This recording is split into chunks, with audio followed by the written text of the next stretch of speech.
Shopping! It'll be the first time in several streams that we actually get to an objective if we make it. Whoa! Oh my god! Oh no! No. Oh no.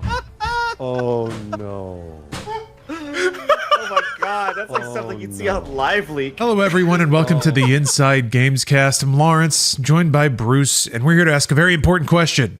Is Star Citizen a scam? Oh my, jeez. I'm here to get heady with it. I'm here to ask if even if it is, does it matter? You know? We'll see. We'll see. We'll get there. But right. the game just passed a milestone in terms of total crowdfunding, the 700 million mark. That's a lot of money over the course of over a decade. I think over 14 years. I don't know. Bruce, you've actually been reading up on this. So Bruce is the one with all the facts, all the figures. Yes and no. It was funny because I was reading a breakdown of how much money it was making like per hour and stuff. Hold on. Oh yeah, IGN had a lot of fun stats about that. Yeah, that was like it was its lowest hilarious. day, it made 46 grand or something like that. It makes like 1.5 million a day, which is like it's interesting because like I guess in the grand scheme of things, when you think about mobile games and like microtransactions and whatever, the larger publishers, that's I guess kind of potatoes. And I was reading the Star Citizen subreddit, and a lot of those people in the Star Citizen subreddit are obviously very excited about the Star Citizen game. So I was watching them compare Star Citizen, the 700 million mark, to other big games, and being like, "Oh, that's how much Monopoly Go made in a week, or whatever." You know, like it was interesting. And I was like, "Huh, I'd never thought of it in that context. That this game that has been around for 12 years and is kind of barely a video game in some respects, it really isn't that much, I guess, if you think about it in terms of the AAA and quadruple A publishers. I don't know. That's an interesting point of comparison. I mean, that touches on something really interesting though, Bruce, which is that I think we have a lot of conventional thinking inside of the way that we look at and talk about games. And those conventions don't often align with reality, but there aren't a lot of moments where that convention is shattered, really. Mm-hmm. So I think Star Citizen is kind of fascinating because it does exist outside the boundaries of what we consider acceptable, which is why like calling it a scam is so intriguing. I mean, the Squadron 42 stuff, yes. I think the answer is yes with that. So we will get, I'm glad you brought that up because we will get to Squadron 40, because Squadron 42, in my opinion, is a very large point of contention with the Star Citizen community. Oh, really? And I very much think that whole thing is a scam right now. But we'll get to that because I want to talk about specifically Squadron 42. But first we'll talk about Star Citizen as a whole, like the persistent universe they call it. Yeah. Because that's the persistent universe to me is a video game. It isn't a directed video game like you think of a Ubisoft open world or you think of a Battlefield, or it isn't that sort of game. But it is sort of, you go in and like there are things to do. Yeah. They're not easy to find. Everything is broken. Just by the way, just to sort of preface what Lawrence and I, our experience with Star Citizen, we've been playing it for years. Kind of off and on, like maybe once a month on average, probably more like for me, like every other week. And I've got over 100 hours, probably 200 hours in this game. I played a lot of it. I really like it. I think it's really cool and fun. But every time Lawrence, Jacob, and I get together to play this video game, it is a broken mess. I mean, like every time without fail, because we know what to do. We're experts at trying to go to do this thing. Yeah. But if you make one wrong turn, meaning like, let's say you want to screw around with your ship and you're like, I'll fly it through this, this building or whatever. And if you hit that building and you crash and explode, that's it. Like you got to reset. It takes 45 minutes because you got to then respawn. You got to go get your ship. Sometimes your ship doesn't come in. Sometimes the game crashes. Sometimes there are so many complexities involved with just getting the ship off the ground. So that's just so you know where we're coming from. I don't want you to think that we hate Star Citizen. I really love it. I actually think it's really fun. And I've had a blast going in there and screwing around with people from my community and Lawrence and Jacob and everybody else. It's a great video game for that. Yeah, that's a really good preface. because I agree, Bruce. I think the secret to Star Citizen, in playing it and in thinking about it, is to give up on your preconception. It That's right. In terms of the money it's bringing in, it demonstrates that there's a market. Yeah. There's really no arguing that. That's just people speaking with their money. Now, you can argue that they've been hoodwinked or that they continue to overinvest in a project that is entirely illusory just because they have like they have to recoup investment or something like that.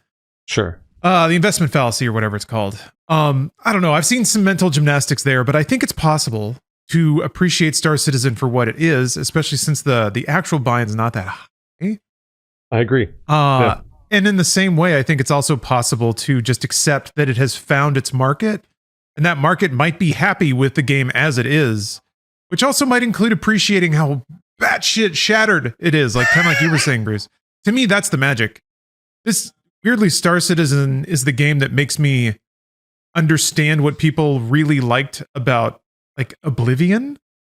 So Oblivion was a really aggressive game, a really ambitious game. It had the what was it called? Luminous AI, where every NPC had like a day-night cycle, and it didn't mean anything except it actually kind of meant something because it broke the game. And like NPCs would just walk into the middle of like you trying to kill somebody.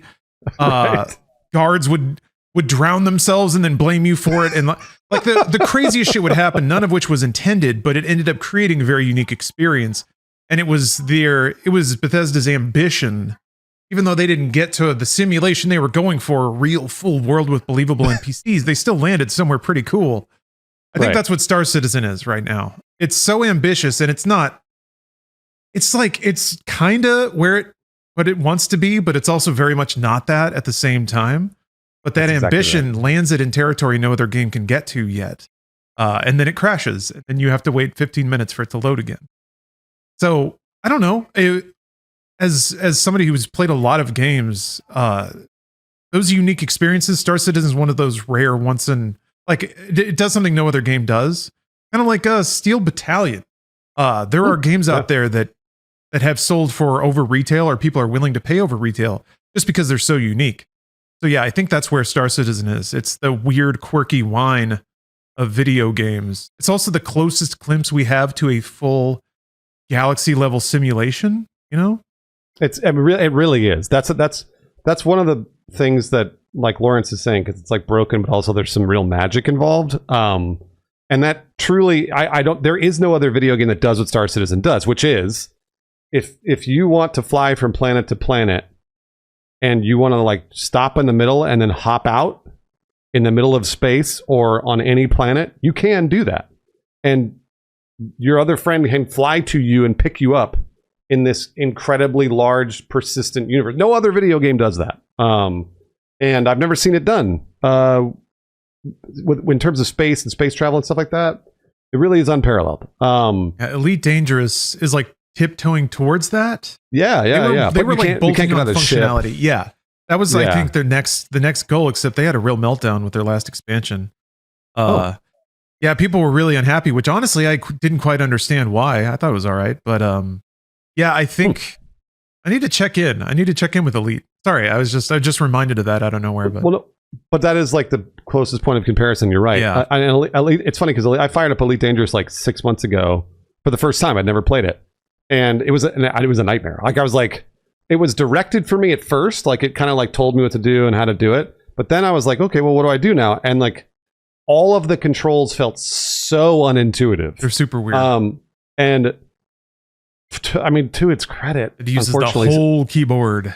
It does, but Star Citizen isn't as much like that. Star Citizen is trying to make it a little easier. Now, it's not the easiest thing in the world, but I do think they're trying to make, especially most recently with their 3.23 update, the UI is very much improved. So I don't know. That Elite and Star Citizen are good comparisons, but I wanted to split these out real quick. When you look up Star Citizen player counts, people call it an MMO, which is interesting because I guess it's sort of an MMO. It's just there's not really levels to your character. There's money, which is sort of your level, but beyond that, there really isn't anything like that. It's maybe whatever bounty levels. Regardless. It's estimated to have 22 million total players or subscribers. And then somewhere in the neighborhood of like, let's say on good days, 200,000 people playing per day, which is really good. Pretty solid for an indie game, a self-published indie game. That's truly what this is. So when everyone's like, how did Star Citizen make $700 million? Well, this is how. It's got 22 million players, but each one of those players is so fully monetized, right? They know how to monetize their audience, and they've been doing it for so long that on average, I mean, I have to do the math, but on average it's like, what is that, like $100 a person or something? Like, I'll look. If according to these numbers, we got 22,168,471 people divided by 700 million, right? So we've got, what is that? Or $700 million divided by 22. Did I do it wrong, Lawrence? Is it 700 million divided by 22 million? That sounds right. It'd just be 700 divided by 22. Boom. $31 a person. Yeah. I mean, the starter ship is 40, so I guess they had some free play weekends that probably fluffed player count. Which is interesting because, yeah, like I'm glad you brought that up too. This is $40, which is cheap, really cheap for a AAA video game. I mean, I don't want to consider it AAA, but that's super cheap to start. So you get a ship, and then you can just jump right in and do whatever you want for $40. And also, Star Citizen has wipes like Tarkov, where they wipe every 3 or 4 months or whatever. But whatever money you earn in the game, so you can go out and do bounties and like fun missions that they add in, and whatever money you earn, you can then use that money to purchase ships, so you can upgrade your ships. And that essentially is the whole game, and that's it. Yeah. Like, you go in, you earn money, you buy better ships, and then you continue to basically level up with that money and buy better ships and so forth and so on and so forth until they wipe it. And when they wipe it, they get rid of all of your money, your in-game credits, and all of your ships except for the ship you purchased with actual real money. So, like, for example, I looked up, I was looking at the Star Citizen store, and they have like, you can buy a different ship for $56, or you can buy the $95 package, which are like different ships. And so whatever ship you paid for with the $95 package or the $1,100 package, you always keep that ship. They never wipe that away. Interesting. Yeah, so you always have that. Obviously, right? That would make sense. They can just get rid of the ship you paid for with real money. But with the in-game credits, you could buy a bunch of ships with in-game credits, like I've done, because like my chat has sent me credits, and then I just went and bought a bunch of ships. But then they get rid of them because they were bought with in-game credits. So that's essentially the game. It really is. I don't know. There are lots of little missions here and there that they kind of throw in. They'll throw in like fun little events, public events that you can go, or instanced events where you can go like, run through with your gun and shoot men down or whatever. But it's like not good. I mean, I never thought this was good. It is. You're so starved for content in Star Citizen that when they do that, when they're like, okay, now go here and shoot men, you're like, oh my gosh. And you go and they're like, like teleporting around, and like you don't know what button to press on a computer because they all looks the same, and like you were teleporting around. There's all sorts of lag and stuff, and the shooting's terrible, but it's something to do. So again, I will say, $40 to start, a solid deal. I really do think it's a good deal. Yeah, I think. I think it just goes back to like the way that games are traditionally valued, I suppose. I was just looking it up. 3D Mark, the benchmarking program, is $35. So if Star Citizen is just a tech test for your PC to see how well it can run it, it's kind of worth it. But again, that's speaking from a place of having disposable income.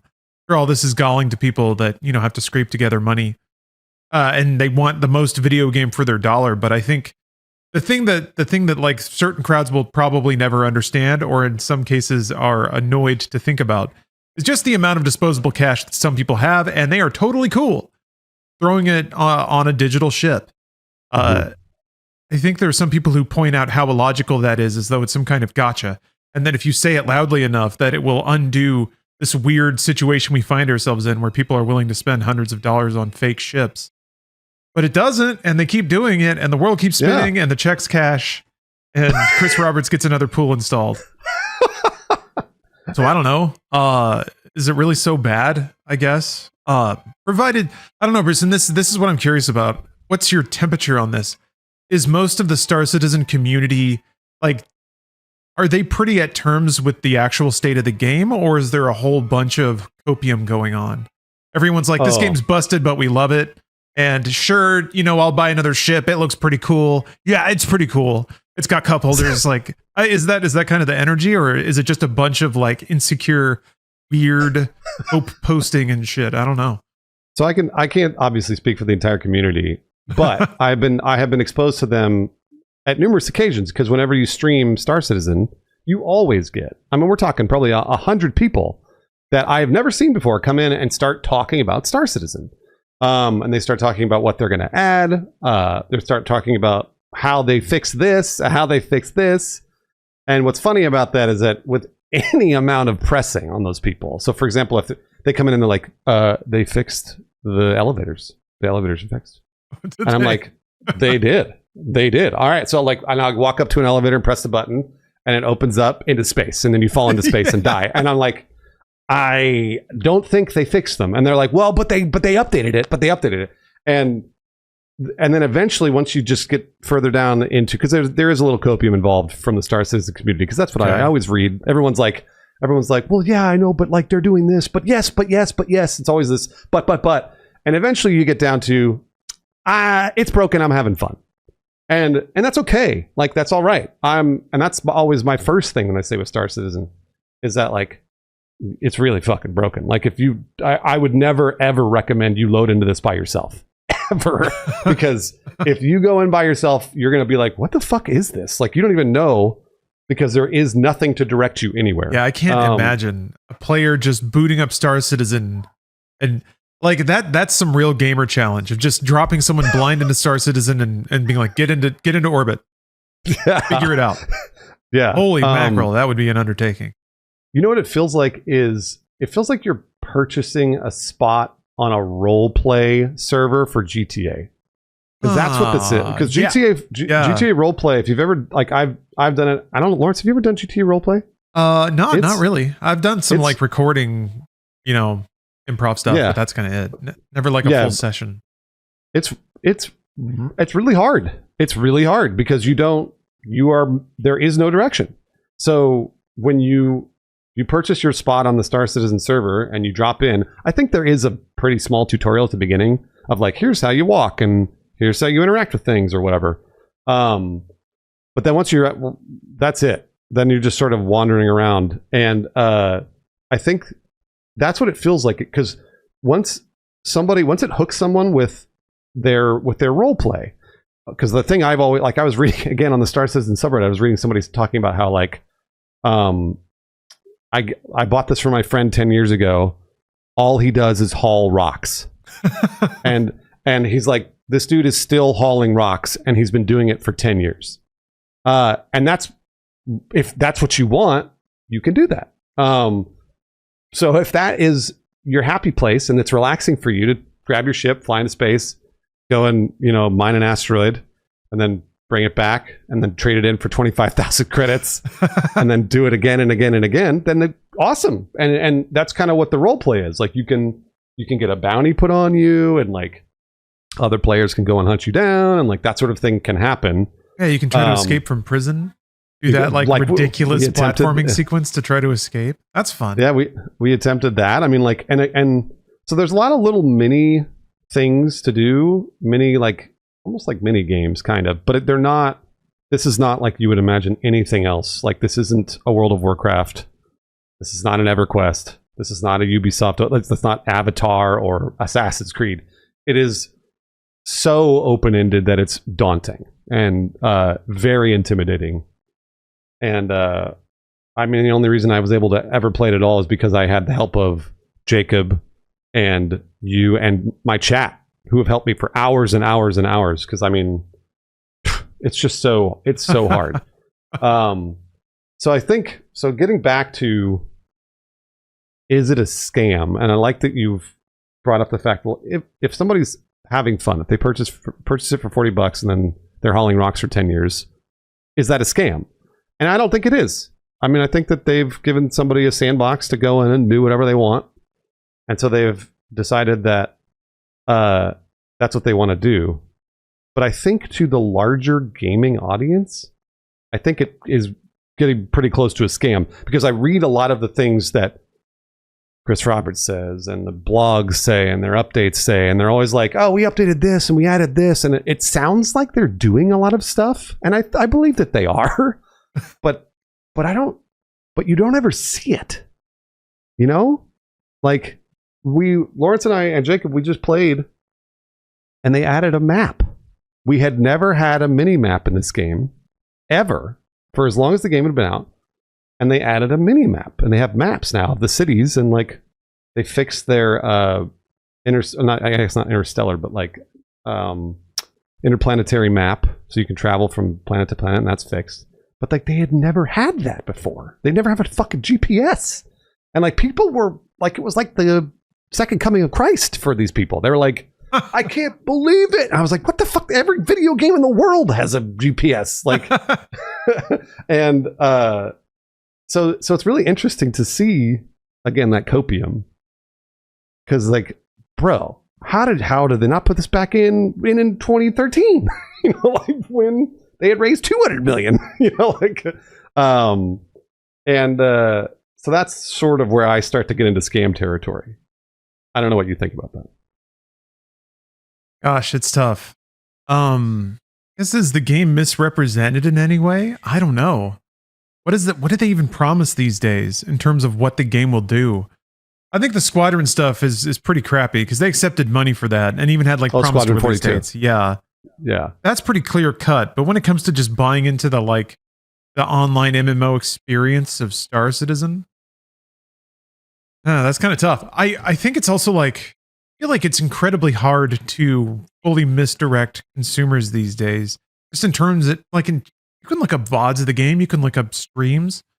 I feel like there's a lot of research tools to get a good understanding of what you'll be receiving for the money in terms of the experience. And I feel like, kind of like you said, Bruce, it's perhaps the boldest thing that Star Citizen offers is that you can be a boring dude in space. You could just eat hot dogs and all around some rocks and deliver them some mail, I guess.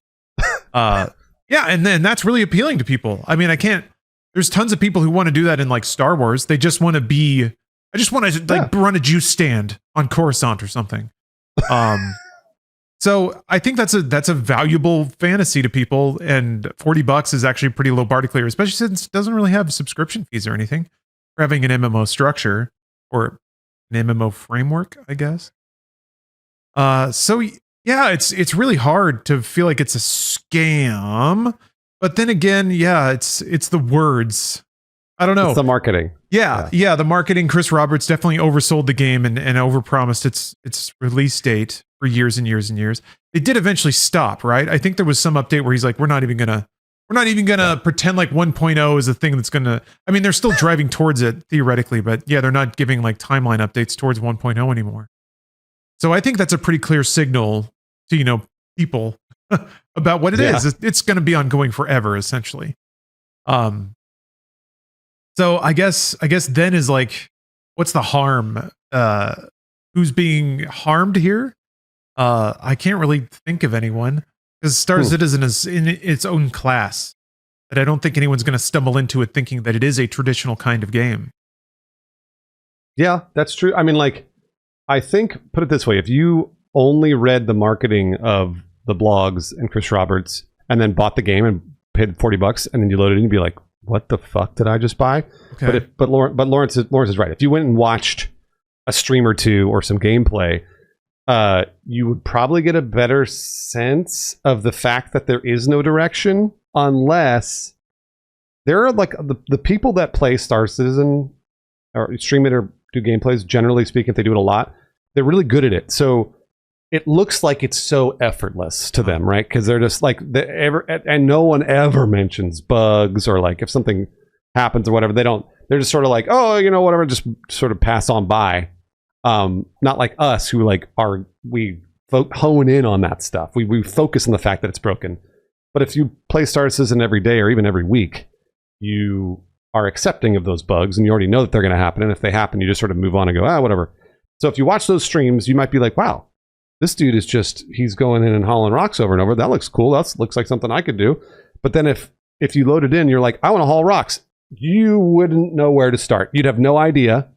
And you'd go to the NPCs in the space station and they're all piled up on a bench. And you're like, well, who the fuck do I talk to? Right? Like you would have no idea because there are no NPCs to talk to. Like you have to occasionally you'll get a contract that will pop. There's amidst the 10 pop-ups you get over and over and over on your UI, there's a contract that you can accept and be like, I guess this is a quest. I'll go do that.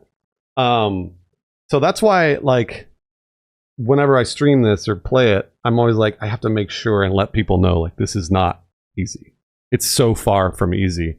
But if this looks, if we want to struggle through the fact that Jacob had to restart his computer and like verify files and shit to play the game, like if you want to struggle through that, yeah, give it a shot. Try, pay him, give him $40 and check it out. I feel like, I feel like this is. I'm gonna get sentimental for a second. A game like Star Citizen and just merely the option being there, even if it seems reprehensible to some or a scam to some, the option's there. At least it exists, and to me, that's always been the virtue of PC as a platform, or the open aspect of PC. And it's funny because I'm reflecting on. I have this like grainy video that I shot. I think at GDC 2014 of Chris Roberts like doing a song and dance about Star Citizen. And I remember there being a part in the trailer that was like the return of the PC, blah, blah, blah, blah, Star Citizen. Because it was being pitched as like an ultra high tech, ultra cutting edge, very feature resplendent, advanced space simulation. Coming from the champion of very PC centric games like Wing Commander, blended FMV and flight sim, two things that didn't really happen on console at the time. So I don't know. It's cool that it's there. It's cool that people have the option, and clearly a lot of people are exercising that option. And I don't know if they're happy with the results, but maybe I'm getting old. But isn't that the point, that people can spend their money on what they want? And I guess I can see the defensiveness involved, because you don't want certain pricing structures to creep through the spaces that you like, or to over monetize the games that you already enjoy. But I don't know. It doesn't seem like Star Citizen is really upended the way games are priced. So, just let the people who want to haul rocks seem to be having a good time. So where's the harm in it? I think that a lot about a lot of the things these days. But Lawrence, I think you're right. This is maybe the most pure example of that. Of like, I don't think anybody's really walking into this sight unseen. Like, I don't know that anybody's being like, oops, I accidentally bought Star Citizen, because it's not on Steam. You have to fucking download their launcher and like give them your credit card info and do the whole deal. So like, if you really have shown like a intention to play Star Citizen long before you ever even got into the game, this is a really, really good example of the fact that you gave them your money, so now it's gone, and like you can't be upset about it, right? And I think maybe the more galling aspects to the larger gaming population are the fact that everything's so expensive. That's a big deal. That is I think that it's pretty wild that they're asking. I mean, like, this is just straight up on their website. If you scroll down, the biggest chip you could buy is $1,100, and it's $1,100, and it comes with, like, here, hold on. I'll not the one that has multiple pools. It's the ship that we were just on, the Carrick Expedition, the one that Jacob rented. Oh my gosh, that thing was huge. It's huge. It's awesome. And it comes with a bunch of ships. It comes with like Pisces Expedition and like a cool Warthog looking thing, and like a bunch of like a speeder bike and cool stuff like that. And then of course it comes with Squadron 42, the digital download. Not even a special edition of Squadron 42. Just says Squadron 42 digital download. Lifetime insurance, who cares? And then like, an industrial hangar and a starting cache. Although everybody gets the same starting cache. It's so It's just a lot of money. Like it's like and you would really have to know. To me, this is someone who has played the game for years and knows what the Carrack expedition looks like, and is like, I know what this is. I'm not going to just spend $1,100 having never played the game. I don't think that happens very much. Probably not having played the game, but I think we might have difficulty conceiving of the fact that there are people who $1,100 is not a thing. It's true. Or they're just so into space that that's what they spend their money on, and that's it. Yeah, that's true. Yeah, you've brought this up before, Bruce. I've always been. I don't think we've ever gotten any kind of leak about the actual financial breakdown in terms of how disproportionate whales are in any kind of funny thing like Monopoly Go. Yeah. I have been waiting, and maybe there are instances of it that I've never heard of, but yeah, I was hoping there'd be like an FTC lawsuit situation where some company whoopsies and their like financial data's out, and then we get a good case study about how lopsided it actually is. Because boy, would it be fascinating to know how many is it just the masses buying the cheap junker, the Honda Civic of space, and how many people are really springing for the ultra high end stuff. You can kind of tell in reverse. I don't know. I think unfortunately there are a lot of people with a lot of disposable income, and games have a lot of people much more habitually than we think. But I was just looking at this. There was there's a League of Legends thing. I was kind of just scrolling through headlines and saw this one. There's a League of Legends package that's selling for more than $400, and all it is in-game assets. It's like skins and finisher animations and stuff. $450 for digital League of Legends assets. So I feel like to some degree there has been some line of good taste about the kinds of prices that game publishers are willing to put in front of players. I do think that there is that kind of revulsion that anyone playing this game might be so far out of your income bracket. And they're starting to get acknowledged, which is a bit scary. It might mean that us poors get left behind.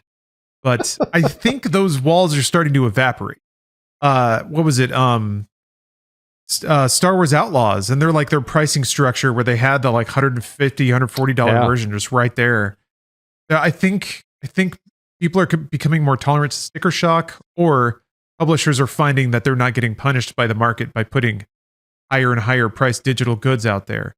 So all that is, of course, relating to Star Citizen, which is, I remember where people expressed that the first time on the internet.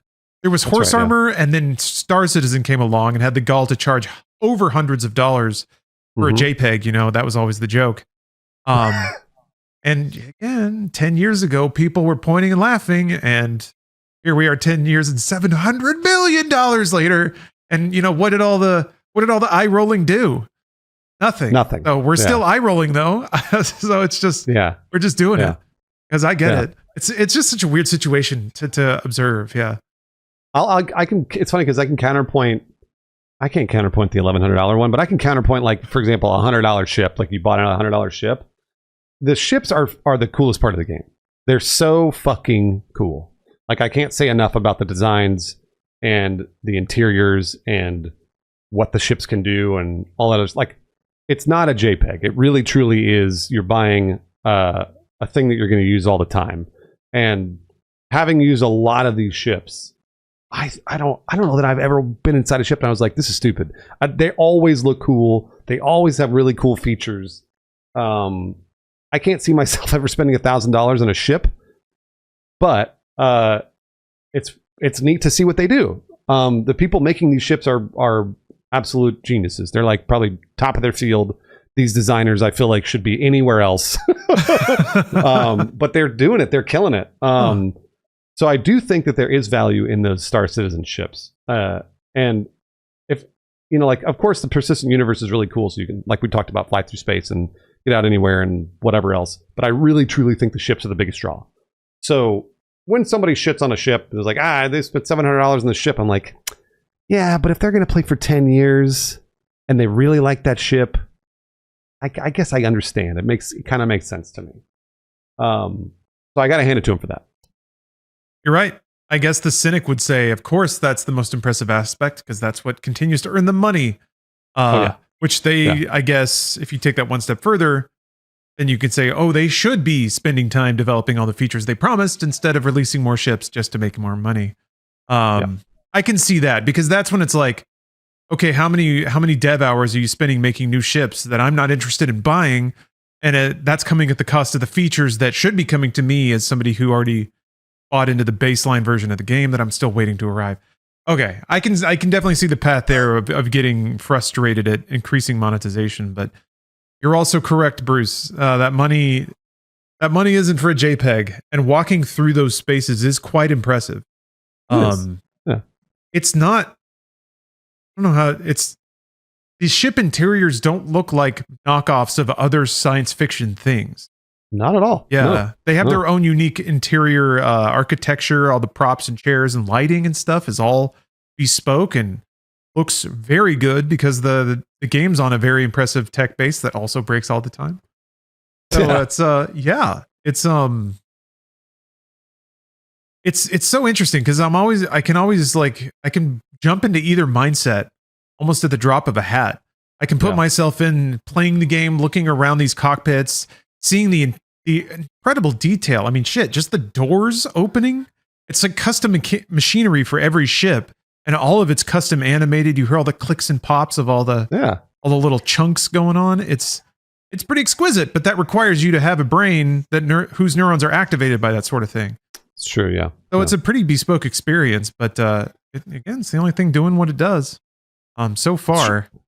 Yeah. So I think that's the biggest draw. Okay, let's move on to what I think is the actual scam, Squadron 42. Oh, geez. I truly think that this is the actual scam, and I think whenever anybody brings up Squadron 42, I have to absolutely roll my eyes, because number one, it doesn't exist. And they're taking money for it. And I remember when I bought the game, it was 2 years ago, I want to say, they were like, here's, you give us $42 and you can play Star Citizen, but if you give us an extra 15, you get Squadron 42 when it comes out. And I was streaming and I was like, what the fuck is Squadron 42? And my chat was like, oh, it's this single player thing that Chris Roberts has been working on. It's got Mark Hamill, it's got Gary Oldman, it's got whoever else, right? And I was like, oh, cool. Is it in early access? And they're like, no. And I was like, well, is it like, can you play like a chapter of it? And they're like, no. And I was like, well, what is it? And everyone was like, well, nobody knows. And I was like, so they're taking money for something that doesn't exist. And they're like, yeah, but it's the promise of Squadron 42. And I was like, I would never give them money for this, because they have never proven that they can release on a schedule. So I looked up Squadron 42 when it was originally announced for release in 2014. Yeah, I remember seeing it in that GDC thing. They showed some of the performance capture. Sorry to interrupt. Is there a date in the timeline when they wrapped filming? Because I'm pretty sure I remember seeing that, but I also think it was a long, long time ago. Oof. Let me see here. I don't actually know. Yeah, no big deal. Sorry to sidetrack. No. This is let's see here. Mid 2019, CIG stated that a beta release was planned for the end of 2020. Then an estimated Q3 2020 on a now abandoned roadmap. This is in 2020. They just basically said, like, we're just going to work on it. Just trust us. They said, yeah, in December 2020, Chris Roberts announced there'll be no official release date or gameplay footage at this time. I've decided it's best to not show Squadron 42 gameplay publicly, nor discuss any release date until we are closer to the home stretch and have high confidence in the remaining time needed to finish the game to the quality we want. So, like, no, I don't know when they... It says it was originally announced for release in 2014 during the Kickstarter campaign. So, does that mean that they had finished back then? I found a letter from the chairman.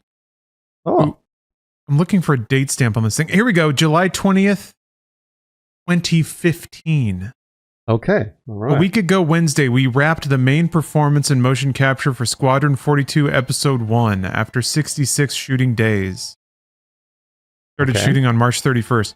They wrapped filming. They wrapped performance capture almost 10 years ago. So those performers like fundamentally look and sound different now. That's going to be weird. It's going to be like a little time capsule. I mean, somebody brought this up in chat because we were kind of musing about it. What happens if one of those performers passes away before this game comes out? that's going to be extra weird. Do you shelve it for good, or do you does that lend to the weird time capsule Ghost in the Machine aspect? I don't know, weird thoughts, but that's all presuming that the game is real and will release someday. It was an active dev in 2015, and Squadron 42 has to be the longest vaporware game, right? Wait, when was Beyond Good and Evil 2? Yeah, Beyond Good and Evil 2. When did that? Was that 2016, 2017? Oh, no, that might have been 2014. It might have been, yeah. Oh, 2008. All right. Oh my god. Yeah, all right. Beyond Good and Evil 2's got it, but yeah, Squadron 42 is...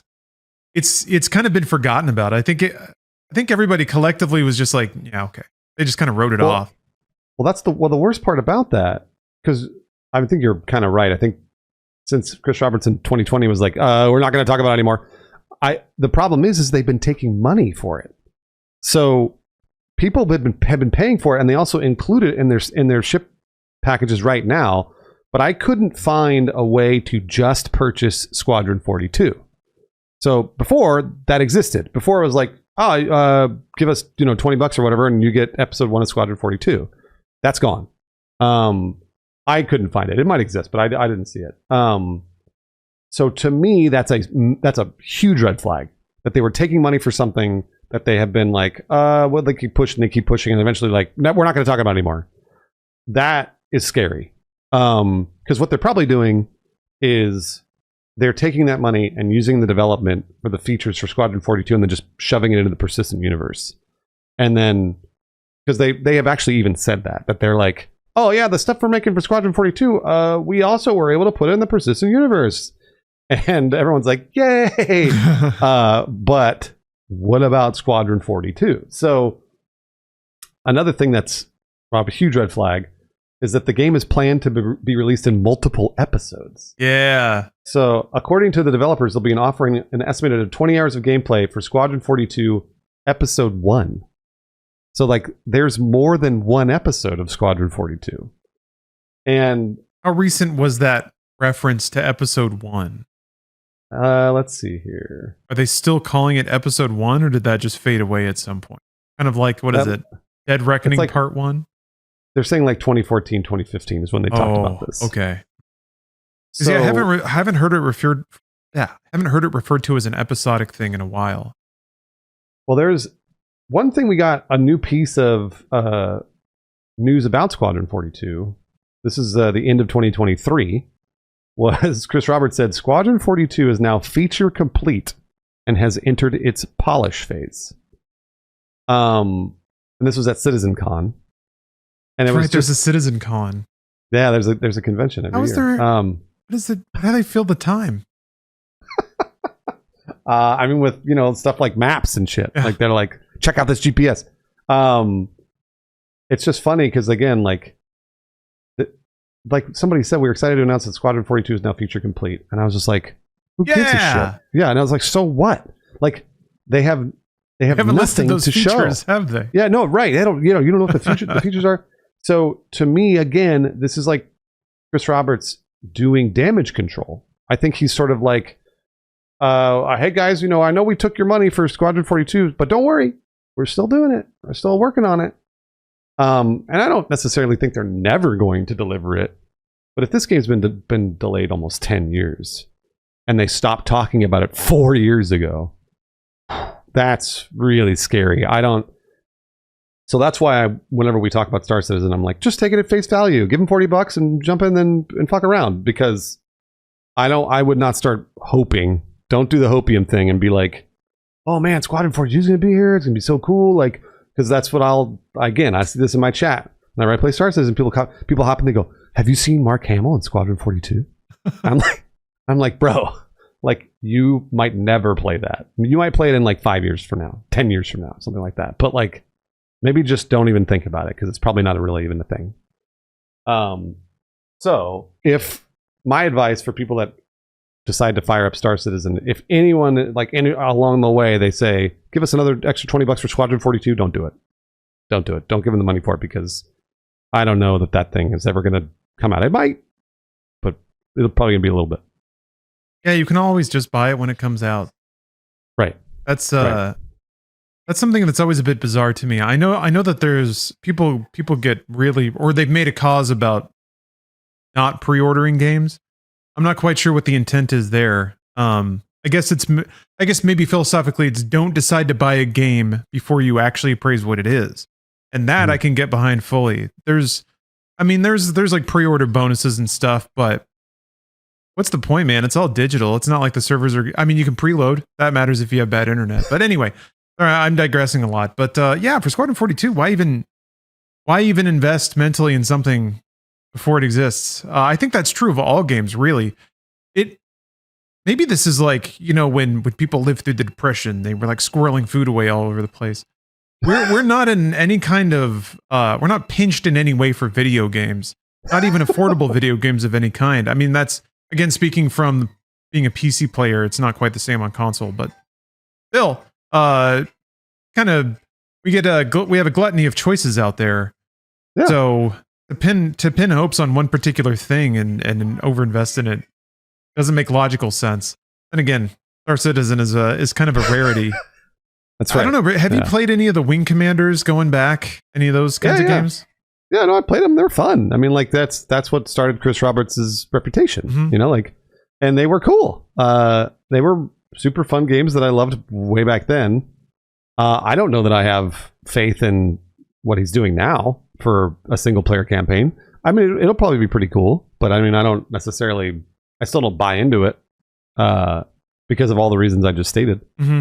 So, yeah. Yeah. Also, what about you? Are you excited? Does that excite you? The prospect of doing another Chris Roberts single player campaign? I like the idea of large science fiction space battles in video games, and if that's how we get there, fine. I mean, I don't recall being particularly impressed with Chris Roberts' directing ability, but who knows? Maybe he's got some tricks up his sleeve. So that's fine. Mostly, I just want to see like Armored Core got really close. I just want to see like capital ships in space shooting the fuck out of each other. Yeah. Hey, if Squadron 42 gets there, also if there's some melodrama, I'm kind of into that. I remember as a teenager getting pretty into the Wing Commander 3 cutscenes.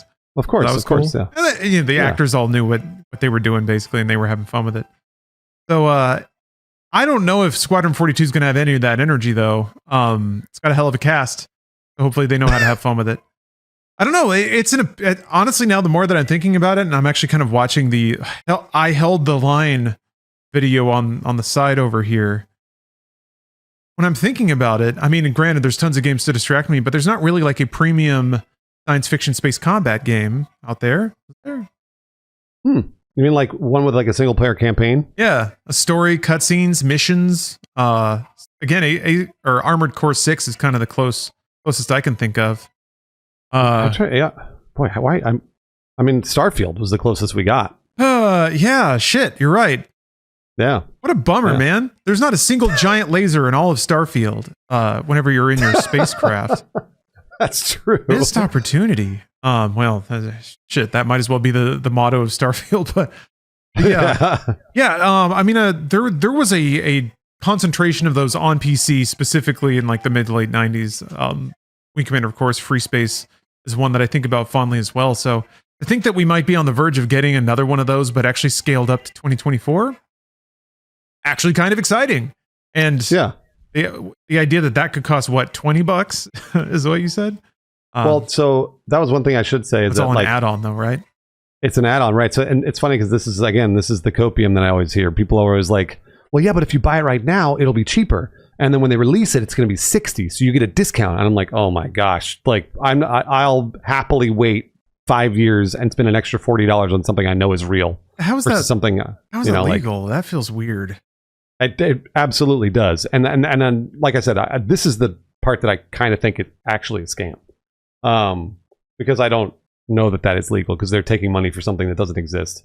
They over and over and over have you click this fucking alpha agreement every time you log in, every time you play the game. You got to click acknowledge. So they're behind 15 layers of agreements. Oh man, they got your money. They got it. No, yeah. Once they take your money, that's it. It's gone. So because I'm actually, again, I'm kind of surprised that no one's like tried to sue Star Citizen to be like, they took $40 for Squadron 42 and they said it was going to be out in 2015 or whatever, and I never got it. But I'm sure they've legally covered their ass for sure, guaranteed. And also, they could just put a new ship on sale raise the funds to hire a lawyer to bury you in the dirt. You come after them. That's right. That's right. So I don't know. And so Squadron 42, I say, just hold on. We'll just wait. I mean, don't hold your breath. No, yeah, I'm excited. Lawrence is right. I mean, I'm very excited. I just thought of another kind of a larger scale space campaign. Was the Rogue Squadron, Star Wars Rogue Squadron. Oh yeah, Squadron. A little, and that was. I don't know that it was. There was a proper campaign to that, but it was like you could do stuff that was kind of felt like they were in a large, space set. It was cool, but that's pretty much it. Every Star Wars game has a little bit of that, where you kind of have to fly through space and maybe shoot some stuff. But we haven't had something. Yeah, we haven't had something really, really large in a while. So maybe that'll be good. That'd be cool. Yeah. Let me tell you, having played the persistent universe of Star Citizen, I have absolutely no faith in technology for Squadron 42 because it's the first-person shooting in Star Citizen is like garbage. Like it's somehow worse than Bethesda. I don't even know how that's possible, but it's way worse. That's true. It is, and it's like something that I just see it as a joke. It's just it's all simulated. I feel like there's not a lot of video gaminess happening. It almost reminds me of like playing Stalker, where instead of there being a lot of like when you pull the sights, your shit is just like locked right here. No, it's just like free camera, and your arms are noodling all over the place, and you have to like fire one at a time because your aim whacks all over the spot. So yeah, I think they're leaning into the mundanity of it, which is that space guns like just gonna go and that's it, and then you get shot once and you're down. So yep, yeah, it's not. How are they gonna make a campaign out of that though? I'm kind of fascinated because making like single player levels is different than making ships that you sell, and it's way different than making wide arenas for a bunch of players to sprint through to try to get to the trams. So I mean, I guess there's ostensibly some clips of that stuff in this video that's going on, showing like space combat and some exploration to do on a planet's surface. But it could be it, Bruce. It could be the one. I mean, again, if they remove all the like internet connectivity of it, all the MMO of it, it might be good. I have always been told by every Star Citizen fan that the reason that the persistent universe is so laggy and whatever else is because they're keeping track of all these different objects or whatever. So I guess if they didn't have to do that in Squadron 42, then maybe it'd be great. I don't know, because all I ever see in Star Citizen is that they patched the game so that you could drop a can on the ground and the can would stay on the ground, and it crashed the entire game for weeks. So like that's what I saw. Well, this was 6 months ago, when they're like, oh my gosh, it's the, like, they didn't call it this, but I call it this, the trash patch. Yeah. It was basically like you could drink a soda or whatever the fuck and then throw the soda on the ground, and then the game would remember that the soda was there. Like, who fucking cares? But again, it crashed the game for weeks. People couldn't play this game for weeks because of this. Now you wake up in your apartment and walk outside and there's just piles of trash everywhere. Like you're really in space. It's just it's all at every turn it's a joke. Because I really think like the most recent update, the 3.23 update with the maps, I was like, whoa, that's really cool. I'm honestly like, I was genuinely pleased because getting around Star Citizen's a fucking pain. So the maps, I was like, well, at least the maps are there, and they were there, and they did sort of work. They worked okay, but all the NPCs were all piled up on the one park bench, and we opened up an elevator into space. And I got to see into space. I mean, like, it was all the same shit. So, like, they're not patching the things that they need to fix and have been bugs for 10 years. But they added a map. Remember when you got into bed and you broke your leg? Oh no, I got into bed and the air. Oh yeah, there was no air. Asphyxiated for a bit. So all of a sudden, the game thought that I got into this bunk bed that was on a ship, and the game thought that I was in space when I was in the bunk bed. So my health starts going down, and I was like, "What the fuck?" So I had to stand up, and once I got out of the bunk bed, I was fine.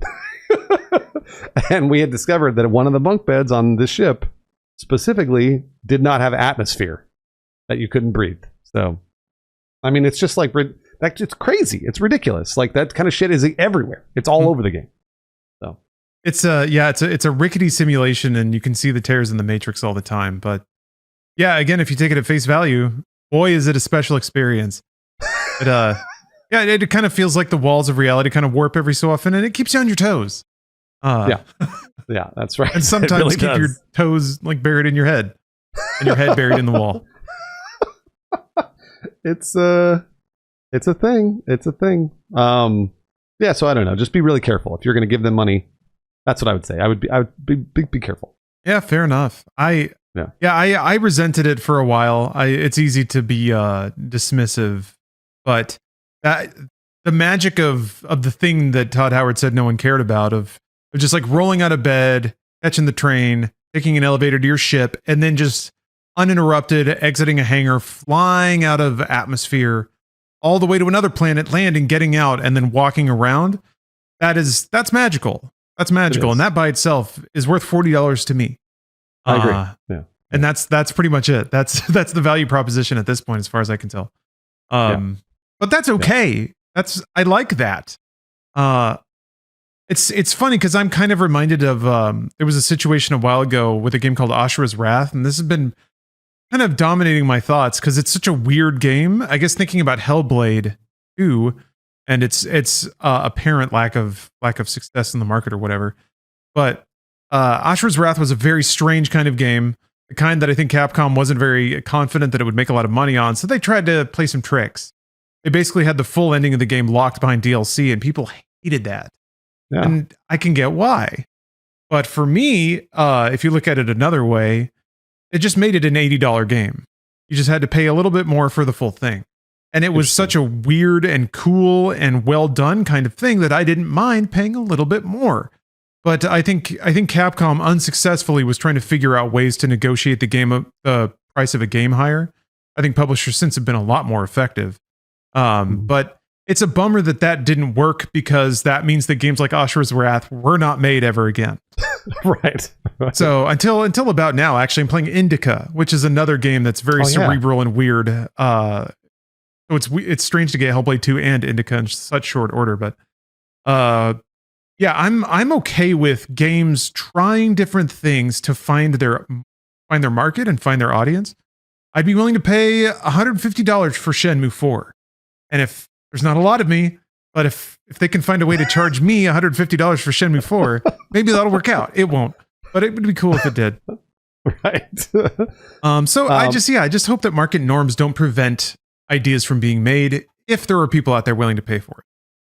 Well, the nice thing about Star Citizen is that they're in no danger. They are making money hand over fist. They have operated the business, very successfully. And I have to hand it to them for that. I really do. That's something that I'm like them or not, they know exactly what they're doing and how to monetize their audience. And their audience, for the most part, pretty happy. So we are in no danger of losing Star Citizen. I don't think that's ever going to go away until Chris Roberts dies. Like, really, that's what it's going to be. Because he's just going to die of a pile of money that suffocates him. But really, and that's what's so cool, like you said about PC gaming. And Star Citizen's an indie game. It's a self-published indie game, and that's cool. And for lack of better comparisons, Tarkov is the same way. Tarkov is that is an indie game that, by the way, is failing at monetizing their audience. They're blowing it, and Star Citizen just keeps trucking along. So, I credit where credit's due. Yeah, I agree. It's a rare thing to carve out your own niche on the internet, and to be able to do it out from outside the shadow of like Valve or something like that, where you're not constantly having 30% bitten off of your income. So, yeah, to your point, Bruce, pretty cool of them to be able to find this business and get to the audience that's willing to pay and be patient. Yeah. What do you think is going to happen, Bruce? Let's say Squadron 42 hits. It's great. Game Awards caliber performances all around. we're all introduced to the world of Star Citizen and we love it. It's the next big hot property, and everyone flocks to Star Citizen. Cool. What do you? I mean, do you think other games are gonna like? There's you can't do this again. You can't just make another one, right? This isn't a model that can be copied, can it? No. I mean, like only with the business acumen of Chris Roberts and RSI. Yes, I guess they did it. A ton of Web3 stuff tried to pretend to be this. Actually, you're absolutely right. Actually, this is something that Web3 is trying to copy. This persisting universe, tokenized ownership kind of thing. Boy, you know what, Lawrence? God help us if Star Citizen goes Web3, because if it goes, this is the only game that could actually make Web3 large audience. They would do it. Their audience would do it. They would be like if they release some new ship and they're like, but it's also it's NFT. It's on the blockchain. Tradable token. But that means people could sell ships to each other, and I don't know if RSI wants that. No, for sure. But create a secondary market, and also if a used ship is just as good as a new ship, and now they're competing with themselves, kind of. Well, they'd have to figure out, obviously, again. Yeah, you're right. I'm getting to it. I don't know how. Yeah, I don't know how to make it work, but it's like one of those things where if they just decided they would do it, then that would be bad. It'd be real bad for all of us. Do they accept crypto as payment? I don't know. That's a really good question. Probably not. You don't think? Futuristic game like Star Citizen? Let me add to cart and see. USD. Yeah, it's only listed in US dollar, or at least it is on the. Maybe it just knows I'm in the US. I don't know. It was just kind of a academic question. I was curious. Yeah, no, for sure. That scares me. That kind of thing scares me because I'm sure they've toyed with it. I'm sure they've thought about it.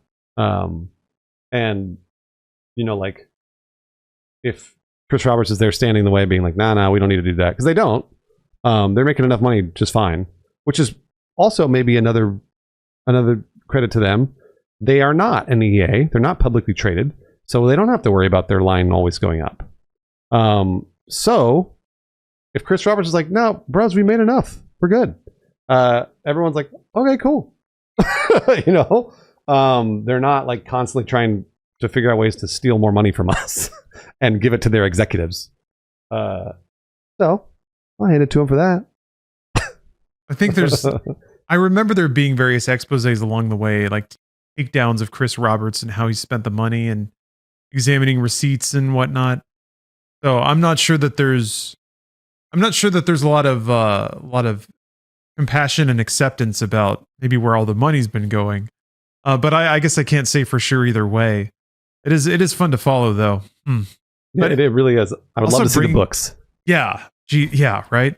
And throwing back to what you were saying about Monopoly Go as well. It is I think baffling too, and another thing that I think is difficult to conceive because it's just a number with extra zeros on the end. Yeah, there truly are just massively different tiers of game, and they swim in completely different waters. The rules that govern those businesses are just different. Yeah. I never really thought about that in terms of Star Citizen, how it is kind of batting in those bigger leagues. I always thought, well, I guess the number is huge, but I never really thought about it that way. And I guess it does it it's not microtransactions. I guess it's macro transactions, which is pretty rare. $31 per player. How many Monopoly Go? They're probably not hitting that. I wonder what their circulation is. Or the average is probably tilted in something like Monopoly Go, where you probably have like whales that are spending $1,000. Yeah, maybe even more. Yeah, if only we could get just some sample data about like what whales really move. Actually, Steph worked for PopCap at some point, so she had some idea. Mapping. Otherwise, I'd ask her. Yeah, that's she's told me stories about how like there will be like some old ladies have like cussed her out on Facebook Messenger because they like sunk hundreds of dollars in and didn't get their gems or something. I don't know. Right. She's got some good stories. That's I'll continue to do research on that because I'd love to find out the percentage of like what the percentage of revenue comes from whales, meaning somebody who spends, let's say, over $500. One person spends over $500 and they're considered a whale. What the percentage of their revenue is for those people. And I would love to see that for start. We'll never see it. We'll never ever see it because they're never going to tell us because I think that it almost maybe invalidates. I bet a bunch of people would be like, well, this is just an addiction. This is basically like a fucking casino at this point. You're stealing, you're taking money from people for a video game. You know, this person spent $25,000 on this game or something.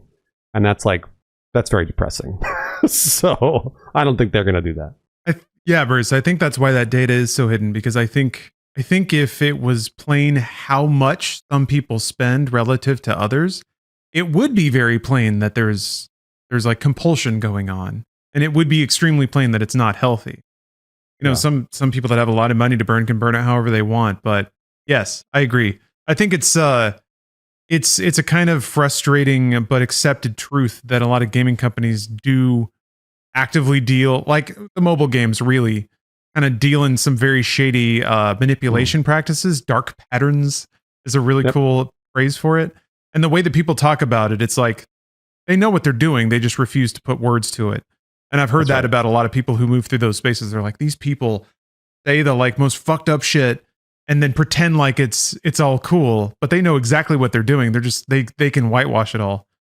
So yeah, I think with like, that's what really appeals to me is knowing just how bad the like 1% versus the 99 skew might be. I think it's like so massive that it's like eldritch territory. I think you would go insane looking at it and realizing just how much certain people get drained by games like this. Star Citizen, again, kind of to their credit, they don't really have those gotcha mechanics. Like if you spent $25,000 on a ship or whatever, it's like, well, you know what the fuck you're getting. Mm-hmm. You're loading in and you're going to fall through an elevator into space. So like you spent $25,000 on it, but you already knew. So at least there's no gotcha mechanics. No, you know, there are subscriptions you can buy, by the way. You can buy subscriptions that'll give you access to their PTU, like the beta testing and stuff like that. Oh, there are? Okay. Yeah. But generally speaking, I wouldn't say that Star Citizen has much of that. So they've kind of avoided that as well, which I kind of appreciate, and I'll give them credit for. Yeah, there's nothing like if you die in Persistent Universe, you can like pay $1 on the spot to revive. There's nothing weird like that, right? I don't know of anything like that. I do know that like if you spend more credits, for example, you crash your ship and then you claim your ship at a hangar, you can spend more in-game credits to bring your ship back faster. But you can earn in-game credits playing. So you can buy in-game credits with real money, or you can earn them playing. Kind of like the Helldivers scenario. So they have those hooks, but they're not necessarily Monopoly Go gotcha mechanics, that's fine. So. I haven't even played Monopoly Go. I haven't either. I got to play it. Yeah.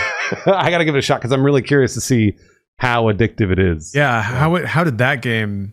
I mean, it's got to have matchmaking, right? There's no way it can just be a game that runs on your phone. I don't know. Check it out. The mysteries of gaming. At least as told by the numbers in the shifting market. And yet here we are. I'm playing games that barely get 1,000 players, and life is good. Indica's weird, man, but I'm into it. It's pretty arresting. I loved Hellblade, by the way. Hellblade 2. I thought I played like 4 hours of it, and I fucking thought it was awesome. But everyone's like, "This is trash." And so I was like, "Oh well, I enjoyed it." So yeah, it was interesting to see. Like for about a day, Hellblade was in the console war discourse arena, and it's a game that's pretty easy to dunk on by gamer standards. So I was sad to see that starting to happen, but they moved on pretty quickly because there's not really that much drama to whip up. Yeah, that's true. Yeah, I hope it did okay. I was a little... Yeah, I thought making a sequel to Hellblade was a bit weird, but I haven't finished it yet, so I'm going to reserve judgment until I do that. Yeah. I hope Ninja Theory's okay. I hope they're okay. Time will tell. Yeah. Time will tell. Hey, you know who's okay? Chris Roberts. Chris Roberts he's just fine. Maybe he can break off a little chunk of that $700 million to keep Ninja Theory Float, huh?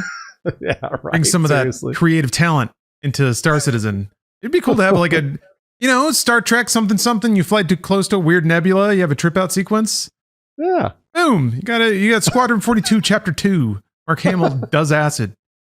Well, hopefully next month when we come back for the Gamescast, Ninja Theory will still be operating. They'll be around.